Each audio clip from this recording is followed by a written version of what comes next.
मी विजयकुमार वासुदेव अंकम प्रभाग क्रमांक 10 मधील उमेदवार असून एका मतदाराला छत्री या चिन्हाला मतदान करायचं असताना ते बटन दाबला जात नव्हतं। तेथील अधिकारीला त्या मतदाराने बोलावून हे प्रकरण सांगितले असता तो तेथील अधिकारी मतदाराला न विचारता परस्पर भारतीय जनता पार्टीच्या बटनाला दाबून त्यांनी मतदान केलेलं आहे।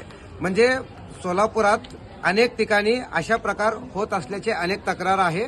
तर कुठंतरी भारतीय जनता पार्टी आपल्या अधिकाराचा गैरवापर करीत लोकांचं मत स्वतःचं मत टाकून निवडून येण्याचं प्रक्रिया सुरू केल्याचं दिसत आहे। कुठंतरी लोकशाहीला मारक ठरवत लोकांना दिशाभूल करून स्वतः अधिकारशाही हुकुमशाही करण्याचा भारतीय जनता पार्टीचा कुठेतरी गैरवापर आपल्या पक्षाचा पदाचा गैरवापर करण्याचा दृष्टिकोन आहे। तर लोकांनी याकडे लक्ष देऊन योग्य ते कारवाई व्हावी